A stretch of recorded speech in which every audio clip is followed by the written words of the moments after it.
In 7.2, we will be working with applying exponent properties that involve quotients, so we're going to be dividing. Okay, and your learning objectives are to be able to use the properties of exponents that involve quotients. And our vocabulary is the same that we had in the last section: power, exponent, and base. Remember, again, a power would be the entire item, say a to the n power. The exponent in that example would be n, and the base of the power would be a. Okay, here's the quotient of powers property, and it basically says that when I'm dividing powers with the same base, I subtract the exponent. So I subtract the exponent in the denominator from the exponent in the numerator. Okay, so in this case, you'll notice again, the base doesn't change. In this example, you see I have 4 to the 7th divided by 4 squared. That becomes 4 to the 7 minus 2, or 4 to the 5th. Here I'll have negative 6, my base won't change, to the 8 minus 5, which would be negative 6 cubed. And I could, use my calculator to plug that out.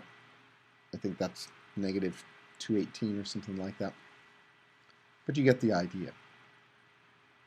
Okay, we also have the power of a quotient property, meaning when I've got two items being divided with an exponent, I can split them into separate powers in the numerator or the denominator of a fraction.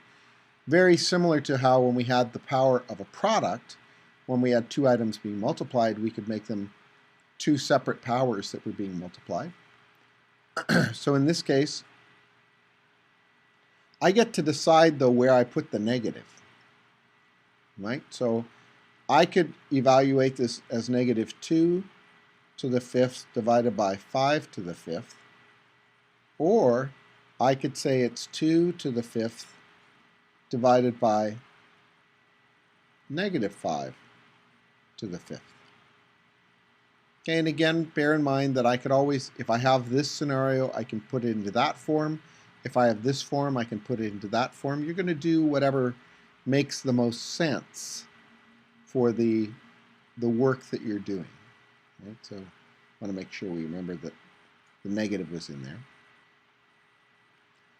Okay, if we look at utilizing properties of exponents, now I'm going to apply this exponent into these, right? So I'm going to have x squared to the second power. I multiply the exponents, that becomes x to the 4th. I'll have 3 squared, that becomes 9. And I'll have y to the 3rd squared, which becomes y to the 3 times 2, or y to the 6th. Okay, if we take a look at these guys, I'm probably going to go ahead and first I'm going to apply the powers, and then I'm going to do the multiplication. So I'll have 5 squared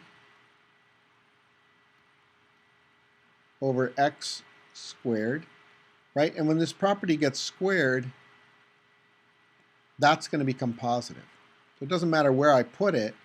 When I square a negative number, I could say it's negative 5 squared, right? That's going to become positive 25. If I made it negative quantity negative x squared, that's just x squared. Okay, and then here we'll have 2 squared, x to the 8th, y to the 6th. Now when we continue on through this, negative 5 squared is 25 over x squared. 2 squared is 4. I have x to the 8th.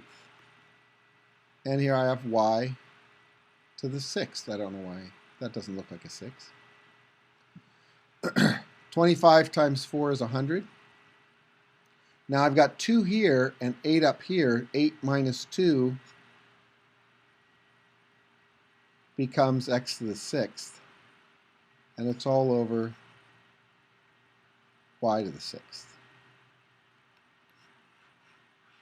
Okay, and that was just, I went through the items and I did them one at a time. I think it's easiest to start if you've got items with parentheses being taken to powers. It's probably best to start with that.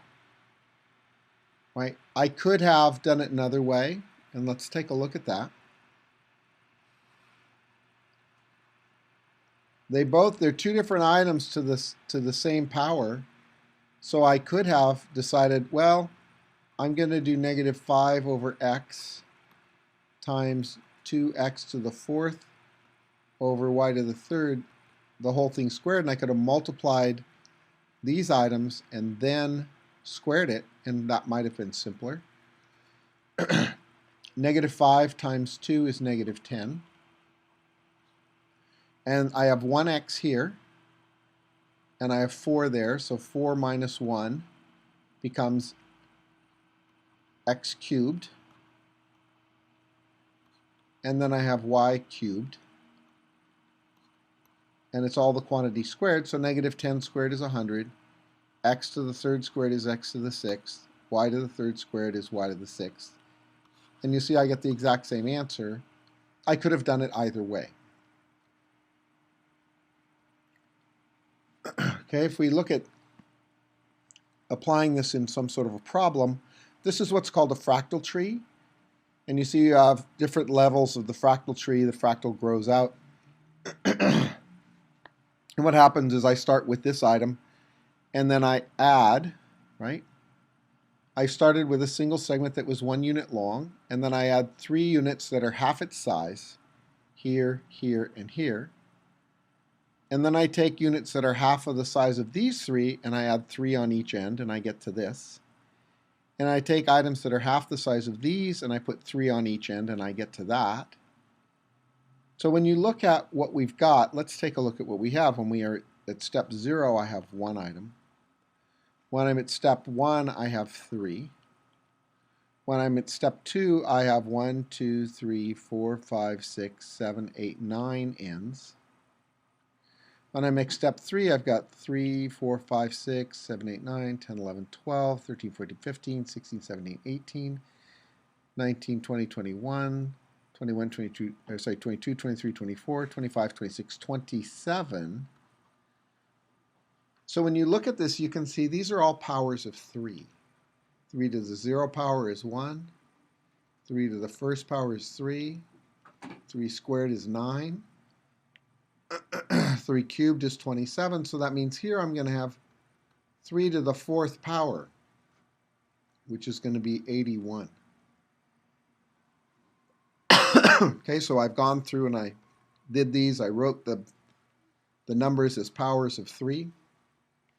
How many times greater is the number of new branches added at step 5 from the number of new branches added at step 2?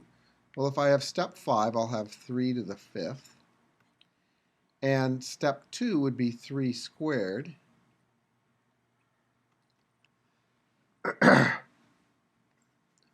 So the difference would be 3 to the 3rd.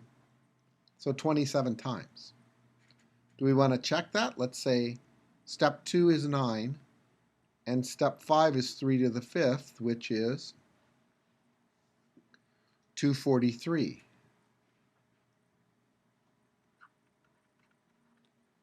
And if you take 9 times 27, do we get the 243?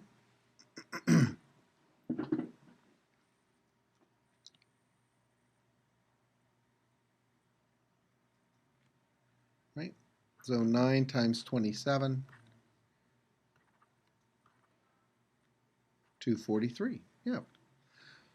Okay, so that allows me to sort of work with this idea of things that are going to grow like this at an exponential rate. One last problem.